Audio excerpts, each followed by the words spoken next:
Hi, I'm Maribel. My sister once smirked across the dinner table and said, "She's pathetic. No man would ever want her." My parents didn't flinch. They just whispered, "Be nice to her until we get Grandpa's 90 million." That night, I smiled. The next morning, I moved every cent out of their reach, with one condition. They'll never see a dollar, not one. But you want to know the worst part? It wasn't their betrayal. It was the years I spent loving people who practiced how to lie to my face and still sleep well at night. What would you do if your family planned your silence like a business deal? Before we dive in, let us know in the comments. What time are you listening to this and where from? We'd love to hear your story too. It was one of those southern evenings when the air wrapped itself around you like a heavy shawl. The Kelson mansion stood quiet, the polished oak floors catching the amber light from antique sconces. I sat in the kitchen, tucked into the corner bench by the window, holding a cup of tea that had long gone cold. Not that it mattered. No one noticed if I drank it or not. From the next room, voices floated through the cracked door.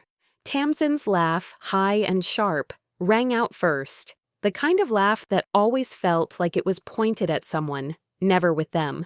Then her voice followed, smooth and cutting. "She's pathetic. No man would ever want her." The tea didn't slip. I didn't drop the cup, but something in my chest went still. There was a pause, just long enough to make me think someone would speak up, defend me. But then came my parents, calm and matter-of-fact, like they were discussing dinner reservations. "Just be nice to her until we secure Grandpa's 90 million inheritance." I didn't gasp, didn't flinch. My hand just stayed where it was, fingers curled around a porcelain handle that offered no comfort. The warmth had gone, like it always did in this house. I stayed seated long after the voices moved on, their laughter trailing up the stairs like smoke. That cup of tea sat in front of me, as cold as the silence I'd grown used to. I thought about every time I'd run errands for them, filed their taxes, walked Grandpa around the garden when his legs began to go. I thought about all the birthdays I remembered, the ones they forgot. "I was never the favorite," I murmured to the empty kitchen. "I was the useful one." Kindness was a currency in this house, and mine, I'd spent it dry. By the time I joined them for dinner, the candlelight had made the dining room look almost holy. Tamsin had taken the seat closest to Mom, her designer bracelet catching the light every time she flipped her hair. She was telling a story about a gallery opening, something about a man in a linen suit who just couldn't stop staring. Dad laughed. Mom clutched her chest like it was the funniest thing she'd ever heard. I smiled. Not wide, just enough to get by. Tamsin barely looked at me until her linen napkin slipped to the floor. She leaned down, close to my ear, and whispered, "Don't look so pitiful, Maribel. It's embarrassing." I turned to her slowly, my voice barely above a hush. "You'll get what you need soon enough." Her eyes flickered for a second, just a second, like something in her recognized she wasn't the only one playing the long game. After dinner, I climbed the stairs, skipping the creaky one out of habit, and slipped into my study. The air was still, heavy with the scent of paper and aged wood. On the desk sat a small weathered cassette player. I pressed play. Grandpa's voice crackled through. "You've got the heart this family forgot it needed." I hadn't listened to that in over a year. Tonight, though, I needed to hear it. I pulled out the legal folder I kept hidden behind old tax files. Kelson Trust, Revision Draft. The screen glowed as I pulled up the documents. The cursor blinked. I didn't. They thought I was invisible, that I was quiet because I had nothing to say. But I'd been listening. I always listened. I typed a clause, one simple line. The inheritance would be moved to a new trust, irrevocable, managed solely by me, with a condition: no beneficiary could access the funds, unless unanimously approved by the executor. And guess who the sole executor was? My hands didn't shake. My breath didn't hitch. I uploaded the file, locked it behind two-step authentication, then backed it up to 3 drives and a secure cloud. I set the cup of tea aside, now stone cold, and whispered to no one in particular. Some warmth isn't meant to be shared anymore. Outside, the sky had begun its slow bleed into morning. I walked to the window, watching the marshes fade into mist. My reflection stared back, unfamiliar and calm, not broken, just finished. By sunrise, every dollar was exactly where it belonged, and they'd never touch a single cent again. The first ghost showed up at breakfast, draped in silk and grinning like betrayal was just another charm on her bracelet. I was already seated when Tamsin waltzed in, perfume arriving a second before she did. She wore peach today, the color of innocence, if you didn't know her better. Sunlight poured in through the tall windows, casting a soft glow over the gleaming silverware and folded napkins. Everything looked staged, magazine perfect. I had to give it to my mother. She always made dysfunction look like a lifestyle brand. "Good morning, sis," Tamsin sang as she pulled out her chair, her tone honeyed and rehearsed. "You look rested." "I slept just fine," I said, keeping my voice low and steady. Her smile held for a beat longer than necessary, then faded into her coffee cup. Across the table, my father was reading the news on his tablet like nothing in the world had changed. My mother buttered toast with meticulous precision, pausing only to remind him about the estate lawyer's visit later that morning. I stirred my oatmeal, pretending not to notice how Tamsin kept glancing my way, waiting for a sign. Anger, panic, regret. She was searching my face like it held a roadmap back to her control. But I gave her nothing. They knew something had shifted. They just didn't know what. After breakfast, we all moved into the sitting room, like we always did when guests were expected. Appearances mattered. Mr. Haskins arrived precisely at 9, briefcase in hand, a crisp linen suit cutting across the warmth of the room like a chill. He greeted everyone with the same polite professionalism, but when his eyes met mine, there was something else. Respect, maybe, or recognition. Grandpa had always trusted him, trusted me. We'd spent years discussing the trust, the contingencies, the protections. He knew who I was, even when my family refused to see it. We sat at the long table. Mr. Haskins opened the folder, laying out the documents one by one. These finalize the formal transfer of assets from Mr. Thomas Kaleson's estate into the family trust, he said. Tamsin leaned forward, her fingers tapping impatiently on the tabletop. Finally, let's get this done. I reached for the pen and signed where I needed to. Calm, deliberate. I even smiled once, not for show, but for the thought behind the paper. The clause I'd added was already live, ironclad. They think I'm giving them the keys. I've already locked the door. When it was done, Mr. Haskins gave a small nod, closed the folder, and said his goodbyes. My parents thanked him. Tamsin barely acknowledged him. She was too busy watching me. Minutes after he left, she followed me into the hallway. "You know," she started, her voice laced with something almost smug. "You really shouldn't mess with legal things you don't understand."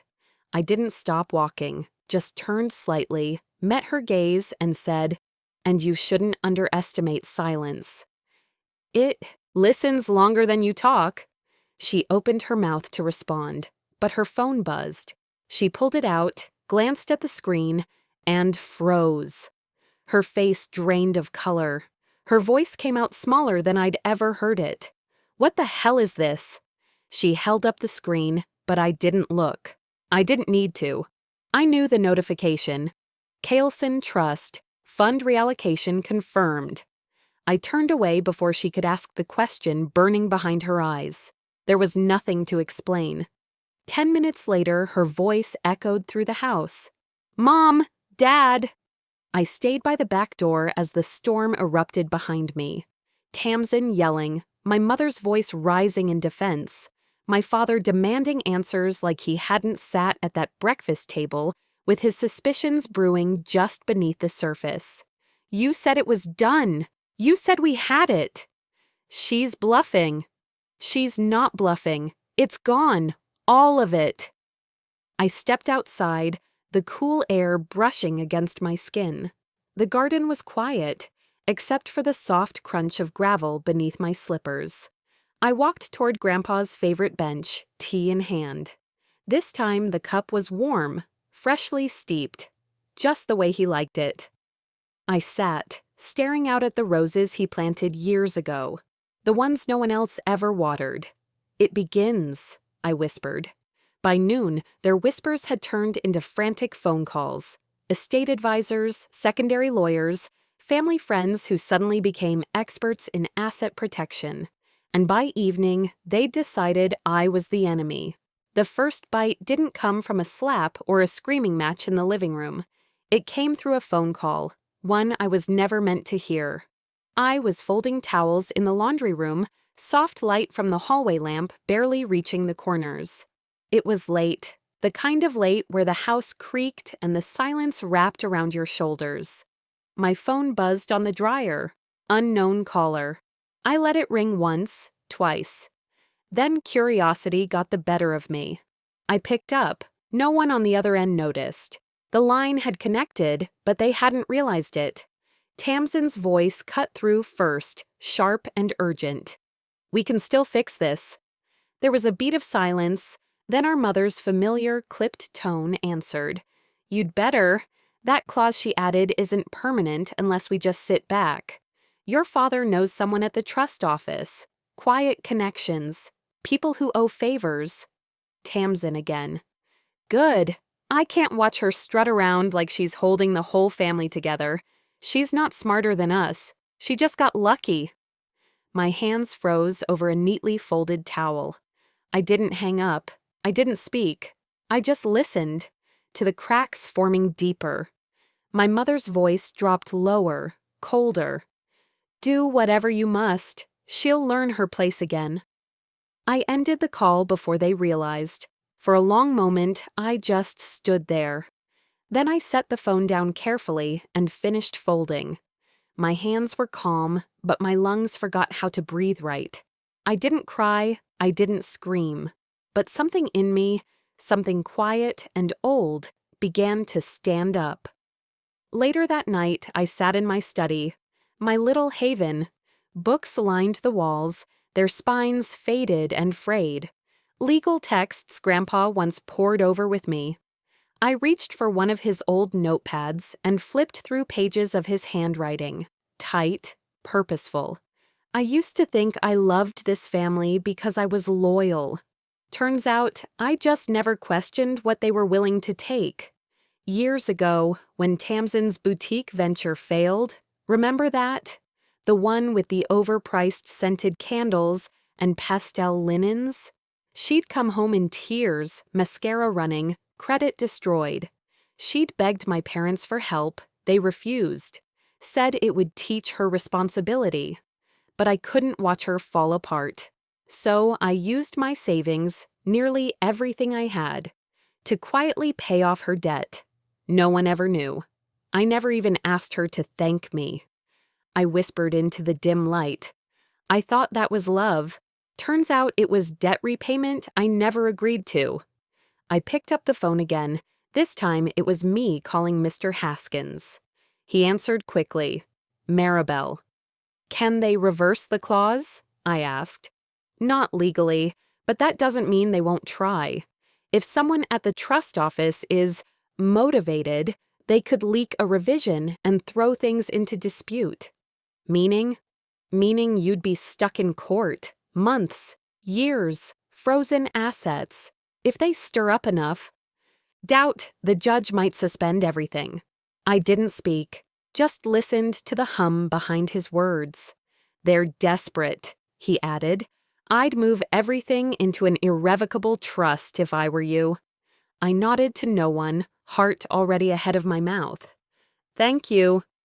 Morning came too quickly. I drove across town to the trust office, a white brick building tucked between a florist and a bakery that smelled of cinnamon and rising dough. I passed the receptionist, smiled politely, and headed toward the back offices. That's when I saw her, Claire, young, soft-spoken. She'd been shadowing the attorneys for months, always watching, always quiet. She intercepted me near the records hall, slipped something into my palm so subtly I almost didn't notice. A note, neatly written. "They're watching your accounts. Be careful." I looked up. She didn't say anything more, just gave a quick nod and moved on. Something about her, the way she walked with purpose even though no one looked twice, reminded me of myself once. I reached into my bag and pulled out a small velvet pouch. Inside was Grandpa's silver bracelet, worn smooth over time, engraved faintly with the initials TK. I pressed it into her hand. "Keep this safe," I said. "It's not worth money. It's worth honesty." Her eyes widened. She tucked it away and whispered, "Thank you." After finalizing the transfer with Mr. Haskins, now to an irrevocable, sealed structure, I stepped outside into the thick heat of late afternoon. The air smelled of sun-baked concrete and the faint burn of distant barbecues. I headed toward the lot where I parked, only to see a car I knew too well, my parents' silver Cadillac. Through the windshield, I spotted Tamsin gesturing wildly on her phone. Her lips moved fast, face twisted in something halfway between rage and panic. I didn't duck, didn't stall. I walked straight past, the window lowered with that familiar mechanical groan. "You think this makes you powerful?" she hissed. I stopped, turned. "No," I said. "It just makes me done." Then I walked on. But walking away from a fire doesn't stop it from spreading. The next morning arrived with a stillness that felt unnatural. I had just poured hot water over my tea bag when my phone lit up, the screen filled with flashing alerts and missed calls. 12, maybe more. I tapped the top one, still groggy. Kailson heiress accused of financial misconduct. There it was, my face, grainy, caught mid-blink, unflattering in every way, plastered beneath a bold headline on a gossip site that had never spelled my name correctly until now. I read the opening line twice. Maribel Kelson, the so-called guardian of the Kelson Trust, is being investigated for illegally redirecting family assets for personal gain. I didn't move, not at first. Then I slowly sat down at the kitchen table, the steam from my tea curling into the silence. I read it all, every word. She isolated family members, created secret bank structures, misused her role as caretaker of the estate. It wasn't just a hit piece, it was an execution. Whoever wrote this had access to fake documents, forged signatures, claims of international transfers, charts, and receipts. The tone reeked of someone trying too hard to sound professional. Cold, calculating, manipulative.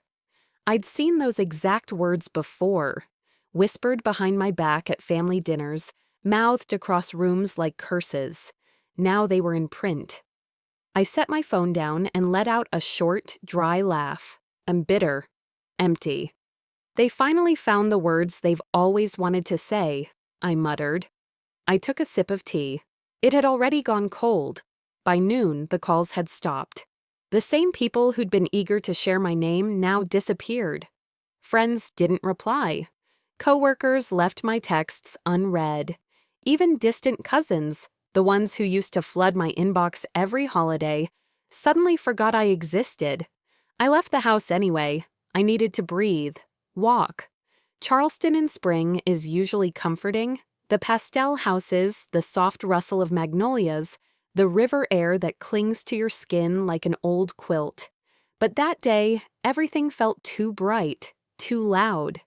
People glanced up as I passed, then whispered quickly behind cupped hands. A man I once volunteered with at the Historical Society crossed the street without looking at me. I kept walking. At the corner bakery, I paused. Grandpa used to meet me there every Sunday morning for scones and coffee. His voice came back to me calm and steady. When people stop believing in you, believe in what you've done. I whispered it to myself like a prayer and stepped back into motion. That evening, a formal text came through. Family meeting. 7 p.m. at the estate. Be prompt. I almost didn't go, but I needed to see their faces. By the time I arrived, the sun had dipped behind the marshes, casting long golden shadows across the porch. The Kelson estate glowed like always, warm lights, polished brass, the scent of lemon oil on the wood floors. But none of it felt like home anymore. I stepped into the living room. My parents sat, across from each other like a tribunal. Tamsin stood behind them, arms folded, expression smug. The air was thick with unsaid things. "You've embarrassed us," my father began. "Fix it, or we will." I didn't flinch. I didn't rush to defend myself. I just looked at him. "The truth doesn't need fixing," I said quietly. Tamsin scoffed. She walked forward and dropped a folder on the coffee table with too much flair. Papers spilled out, color printouts, transaction lists, what looked like screenshots from private accounts. "Want to explain this?" she said, chin tilted like a prosecutor in court. I leaned in. At first glance, it looked damning. Money moving across borders, my name attached to everything. My signature at the bottom of every page, smooth and flawless. But I knew better. She'd forged my hand so well, even I had to squint. I stared at it for a long time. Then I looked up. My mother's eyes flickered. Something there. A twitch, a hesitation. Guilt? Maybe. But she said nothing. That silence cut deeper than Tamsin's words ever could. I gathered the papers calmly, stacking them into a neat pile. "You know," I said softly, "you didn't need all this. You could have just said it out loud. That you want to ruin me." Tamsin stepped forward again, voice low. "You did this to yourself." "No," I replied. "You're just mad I stopped playing along." My father's voice rose. "You will get this corrected, publicly." I stood. "You think this is victory," I said, voice even. "But what you've really told me is exactly what you're afraid of, that I don't need you anymore." I didn't wait for a reply. I turned, walked past the mantel with our family photos, out the front door and into the night air. It smelled of rain, though none had fallen. There's a strange kind of peace that comes when you stop needing people to understand you. They'd taken my name in public, but I still had the truth. And the truth was patient. By the time sunlight touched the edge of my windowsill, I'd stopped hoping for redemption and started looking for receipts. The silence in my house was different that morning. Not defeated, just focused. I moved slower than usual, but every step felt deliberate. The kettle clicked off. I poured my tea, left it steaming on the desk beside me, and pulled the first folder toward me. Tax reports, trust deeds. Legal memos yellowed at the edges from age. My grandfather had kept everything, even the tiny sticky notes with scribbled reminders. His voice echoed faintly in my mind. Details don't betray people. People betray people. The world outside still whispered my name like a curse. I didn't care. I had something stronger than rumor. Evidence. I sat there, flanked by towers of paper, and began building a timeline. Every bank statement, every clause in the will, every email I'd printed from the family lawyer. I wasn't defending myself anymore. I was documenting a story they thought I'd be too fragile to tell. "If they want a war of words," I said out loud, "I'll fight with proof." The room around me blurred, but my focus didn't. My pen flew across the pages as I logged transaction histories, compared dates, cross-checked access logs from the trust's portal. I added tabs to folders, grouped scanned images by week, highlighted inconsistencies. Time slipped. The tea turned cold. Still, I didn't stop, until suddenly, I did. Around 3 a.m., I leaned back, blinked hard, and caught a glimpse of myself in the window's reflection. I looked unfamiliar. Was this what I was becoming? A woman so obsessed with control, she turned into the very thing she fought? Cold, calculating, detached. The doubt gripped me. I thought of Tamsin, how she always acted like emotions were accessories, how she wore charm like perfume, but never let it sink beneath the skin. Was I walking her path without realizing it? My fingers drifted toward the bracelet drawer. Empty. I remembered giving it to Claire. Claire. That girl had looked at me with something I hadn't seen in years. Belief. She didn't clap. She didn't cheer. She just trusted. That thought was enough. My breath evened. I picked up the pen again. Grandpa once said, "Do what's right, even if no one claps for you." I could almost hear him say it now, sitting in his old corduroy chair, half a glass of bourbon in hand. I smiled faintly and got back to work. It was nearly dawn when something caught my eye. A scanned document tucked inside a mislabeled folder. I opened it and froze. A draft of the Kelson Trust. Dated 4 months before Grandpa passed. My name, Maribel Kelson, sat clearly atop the page, listed as sole executor. That version had never seen daylight. I flipped through other drafts, emails between lawyers. In the final version, the one my parents had paraded, I'd been reduced to an administrative role, barely above a clerk. No. Signature from Grandpa on the replacement. Just initials. And not in his usual stroke. My heart didn't ache this time. It raced. "They didn't just lie to me," I whispered. "They rewrote me." All this time, I thought betrayal started after the will was read. Turns out, it began in secret months earlier. While I was still serving tea, still believing that loyalty mattered. The betrayal was older than I realized, more methodical. I clicked on a new document and began typing a letter to Mr. Haskins. Formal, factual, every discrepancy laid out. I attached scans of the original draft, then drafted a second message to Claire. "Claire, if anything happens to me, physically, legally, anything, there's a folder under my desk marked Winter Magnolia. Send it directly to federal authorities, not the state. Trust no one local." M. Before I hit send, my phone buzzed. Claire. Her voice was quiet, urgent. "Someone's been trying to access the trust server using your login. Multiple times." "Were they successful?" I asked, already knowing the answer. "No, but they're close. You might want to reset everything." I exhaled. Not shaken, prepared. "Let them try," I said. "Every key they steal will only open a trap." There was silence on the line, then a soft laugh from Claire, the kind that said she understood more than she let on. "You really were his granddaughter," she said. That was the highest compliment I'd had in weeks. I spent the next hour finalizing the data logs, locking backup copies on encrypted drives, setting triggers that would auto-send files if my account was compromised. By the time the sun rose, I stood in my kitchen with a fresh cup of tea, and for once, I drank it warm. My reflection in the glass didn't look cold anymore, just clear. "They took the warmth from me once," I whispered. "I learned to make my own." The city stirred outside. Somewhere my family was likely panicking about their latest smear campaign stalling out. Good, because this story wasn't about defending myself anymore. It was about rewriting what they tried to erase. By the time they realized it, I was already burning brighter than they could handle. And right on cue, they tried to dim the light.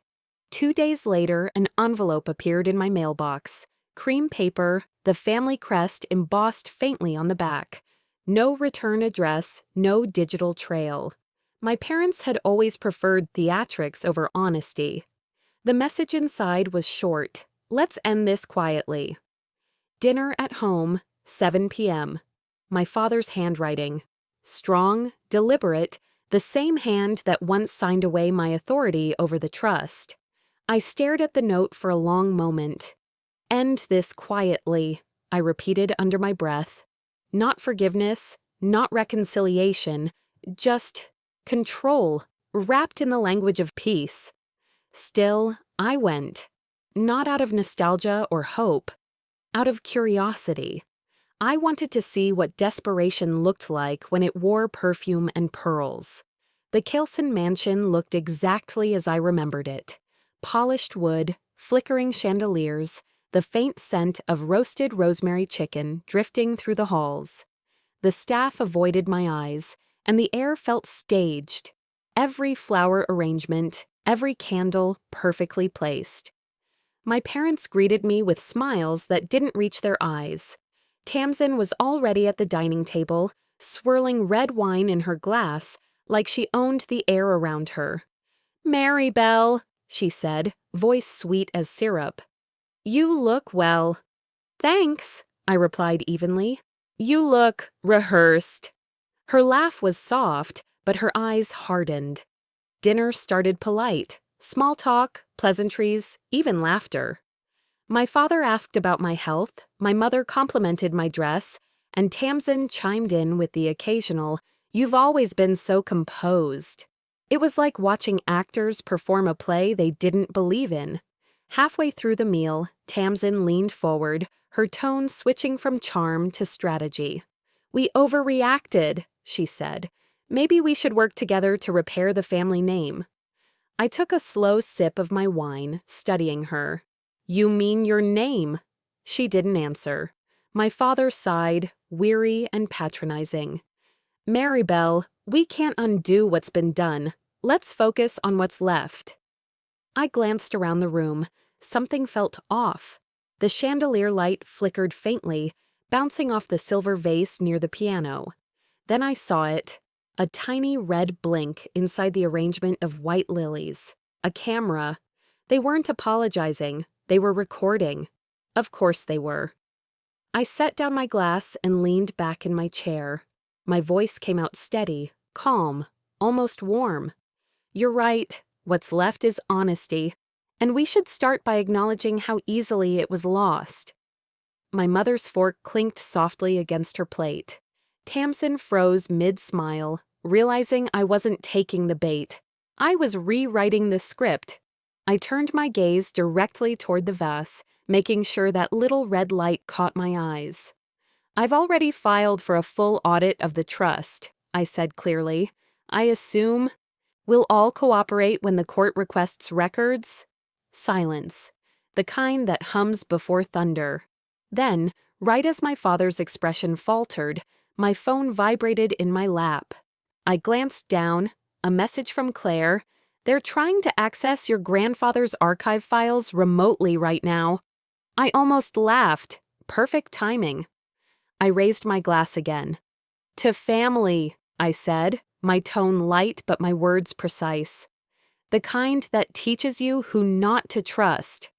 Tamsin's eyes flared, but my parents stayed frozen, statues carved out of guilt and fear. I finished my wine and stood. Dinner's been enlightening. When I stepped out onto the porch, the air was cool and damp from the evening tide. I'd barely reached my car before I heard heels clicking on the stone walkway behind me. "Maribel," Tamsin called. Her voice was sharp now, the mask gone. "You think you're clever, don't you?" I turned, meeting her glare with calm detachment. "No, just done pretending." Her jaw tightened. "You won't win." I smiled faintly. "That's the funny thing about truth, Tamsin. It doesn't need to win. It just needs to outlast the lies." I got into my car and closed the door before she could respond. My hands were steady. The plan was already in motion. I unlocked my phone and sent a single message to Claire. Execute Winter Magnolia. Within minutes, the audit sequence would begin. Automated data release to multiple agencies, time-stamped and protected. Every falsified record, every forged signature, every payment trail they buried would resurface like bones in shallow soil. As I drove away, the mansion shrank behind me in the rearview mirror, golden lights glowing against the night, beautiful and hollow. The road curved along the marshes, where the moonlight shimmered over the water. I passed the old bridge, the one where Grandpa used to take me fishing when I was little. He'd always said, "You can't teach honesty, you can only show consequence." I rolled down the window, letting the breeze brush my face, and whispered, "I'm doing what you couldn't, Grandpa. I'm teaching them consequence."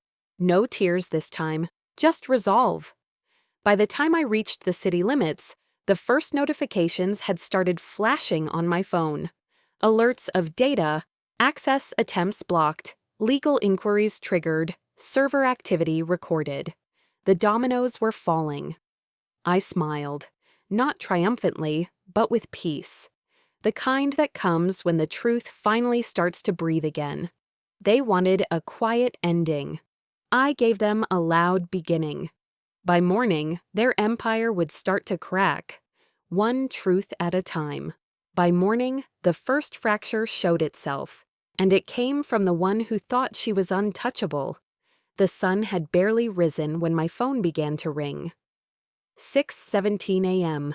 The sound sliced through the quiet like an alarm for a fire that had already started. I glanced at the screen. Tamsin.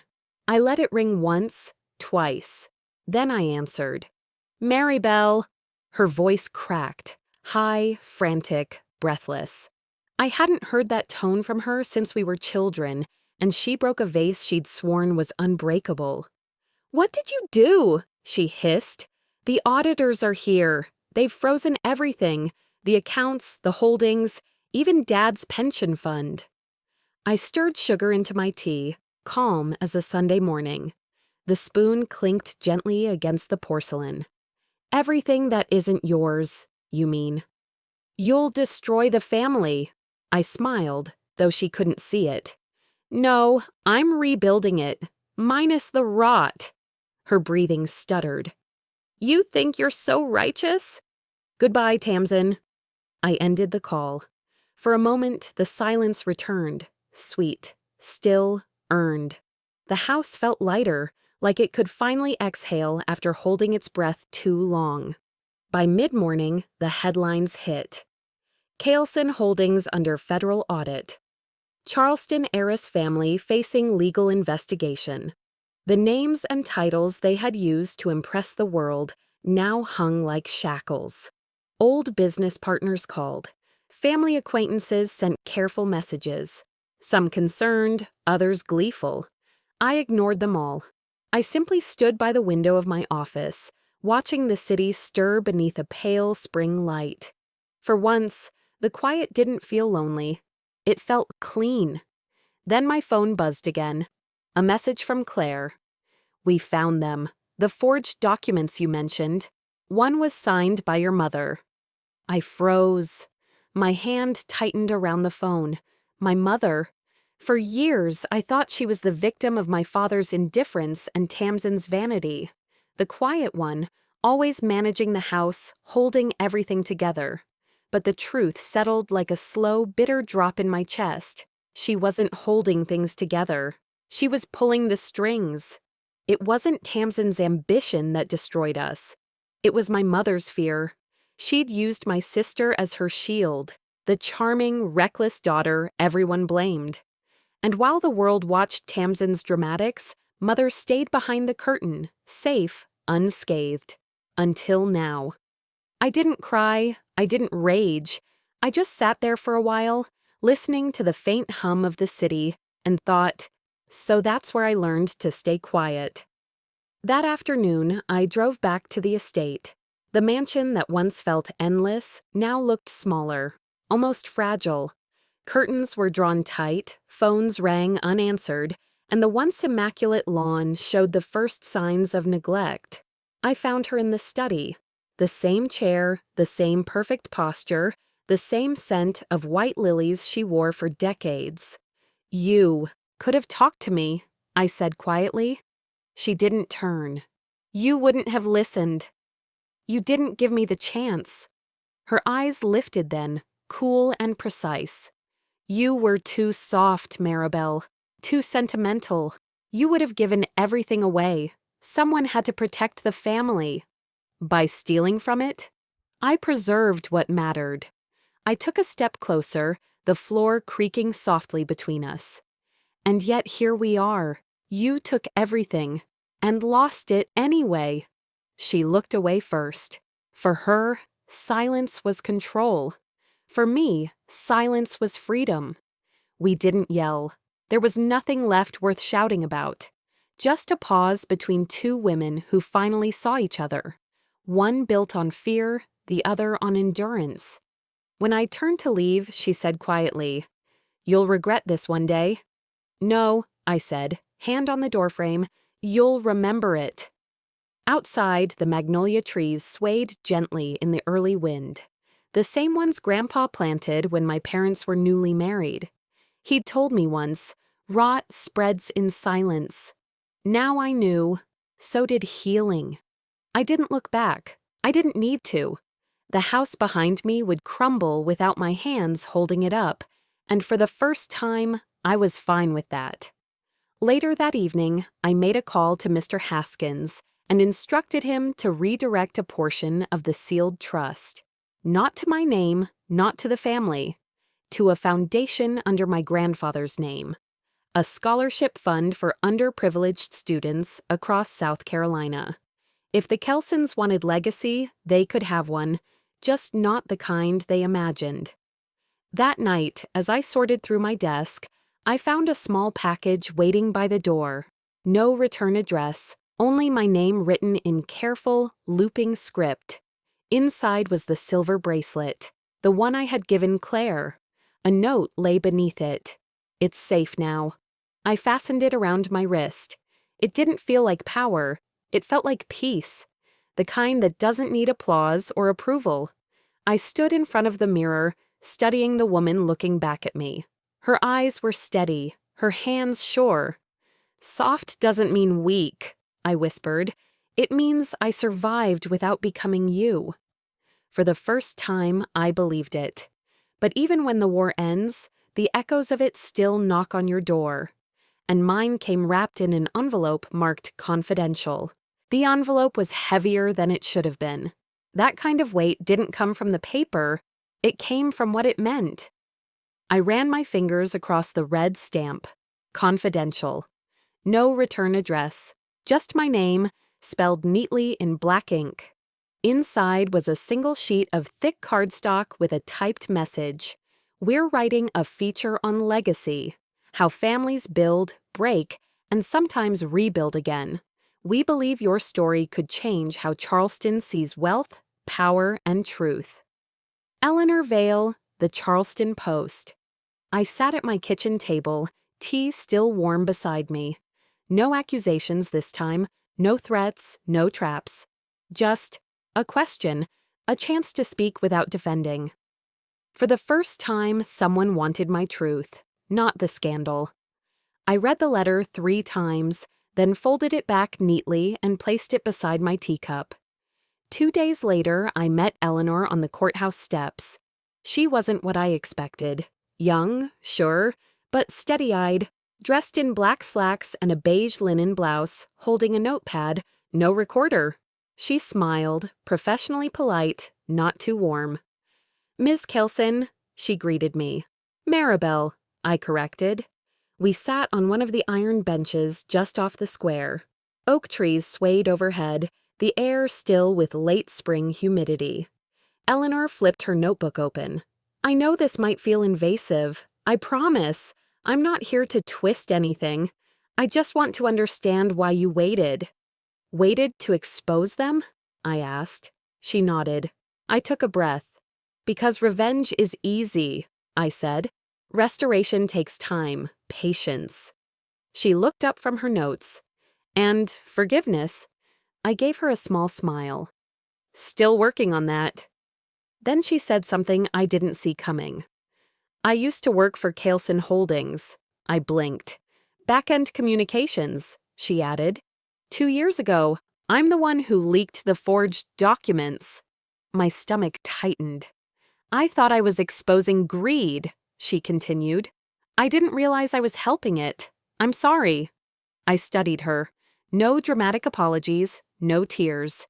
Just regret, clean and honest.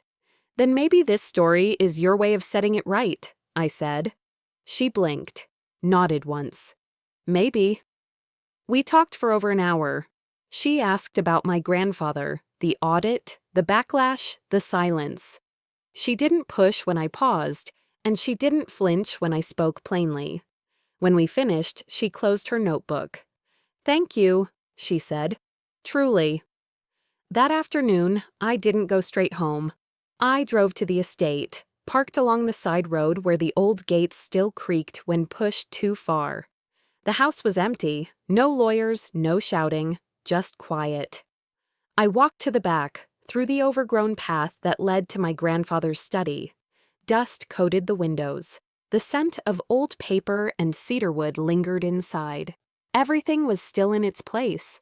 His desk, his worn leather chair, the tall bookshelf lined with titles on leadership, trust law, and Southern architecture.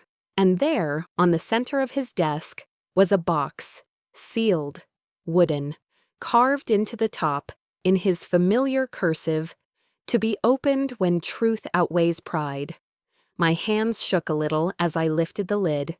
Inside was a small wooden magnolia, hand-carved. Its petals were delicate, but the base was strong. Beside it, a note. "To my girl who sees everything, don't let them make you small." Granddad!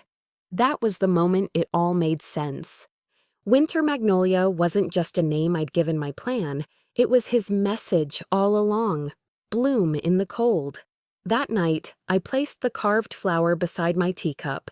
It felt right, like returning a missing piece to where it always belonged. 2 days later, the article was published. "The heiress who chose integrity over inheritance." It didn't name names, it didn't accuse, it just told the story as it was. The comments flooded in. "She did what we all wish we could." "This is what real strength looks like." "She turned ashes into something useful." My name wasn't whispered in pity anymore. It was spoken with respect. I didn't cry, but I did exhale, long, deep, and steady.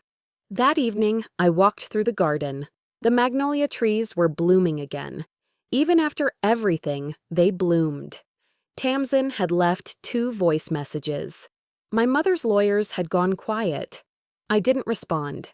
As I reached the gate, I looked back one last time and whispered, "Forgiveness doesn't mean letting you in again. It means I stopped carrying you." And I closed the gate behind me, soft but final. As the wind moved through the trees, I realized I hadn't lost a family. I'd just returned to myself. And in doing so, I learned something no one tells you. Peace is heavier than pain. Pain is sharp. It demands. It shouts. But peace, it whispers. It waits for you to stop fighting long enough to feel it settle in your bones. 6 months passed. The headlines quieted. The name Kailson wasn't trending anymore. Not for lawsuits, not for whispers in country clubs, not even for pity. Just faded, like wallpaper you stop noticing. The Winter Magnolia Foundation had become my every morning. We awarded our first round of scholarships last week. 10 girls from towns like mine, from families like mine, who wouldn't have had a chance otherwise. Law, finance, ethics, accounting. The very tools once used to silence me, I was placing in their hands. Not to defend, but to build. That morning, light filtered in soft through the white curtains of my little office, the windows cracked just enough to let in the early Carolina breeze. Claire knocked softly, pushing the door with her hip, 2 mugs in hand. "Check cleared for the last scholarship," she said, setting one mug by my elbow. Good, I murmured, fingers curled around the warm porcelain. Let's make sure they never have to earn respect by being loud. She smiled. They'll learn to make it echo anyway. After Claire left, I sat in stillness for a while. No calls, no emergencies, no fire to put out, just quiet. Then the mail came. Buried between catalogs and a flyer from the Botanical Society was a plain white envelope addressed in tight, deliberate handwriting I knew by heart. Tamsin, no return address, no date. I opened it carefully. Just one sentence. I finally understand why you left the table. I reread it twice. No apology, no grand explanation. But I didn't need one. I folded the letter and tucked it into the drawer beside my desk, between an old photograph of Granddad and a pressed magnolia bloom. Maybe that's all the apology I'll ever need, I whispered. It didn't feel bitter, just finished. I didn't call her back. I didn't need her voice to validate the one I'd finally found in my own. Later that afternoon, I went out back to tend the garden. The soil was warm, just damp enough, and the hydrangeas had come in early this year. My hands were halfway through repotting the lavender when I heard the creak of the gate. "Excuse me, dear," I looked up. Mrs. Layton, from 2 houses down. A retired teacher with kind eyes and a sharper memory than most people half her age. She held a clay pot wrapped in a dish towel. "I read your story," she said. "The Post did you justice." "Thank you," I replied, brushing soil from my gloves. She stepped closer, holding out the pot. "It's a magnolia sapling. Thought it belonged with you, for your foundation's first campus, maybe." I took it gently. Its roots were still fragile, but firm. "You know," she added, "you made me believe it's never too late to stand up for yourself." I felt my chest tighten, not from pain, but from something softer, like gratitude with weight. "It's never too late to bloom," I said, "even in the cold." She nodded, then patted my shoulder and turned back toward the gate. After she left, I placed the sapling beside the carved magnolia my grandfather had left for me. One grown by love, the other born from it. "He'd have liked this," I whispered. That evening, I returned to a familiar rhythm.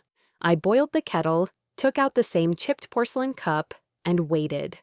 The scent of chamomile filled the kitchen. I sat by the window, wrapped in silence. Not the heavy kind I used to dread, but the kind that hummed gently under your skin. The tea wasn't bitter anymore. My fingers brushed the rim of the cup.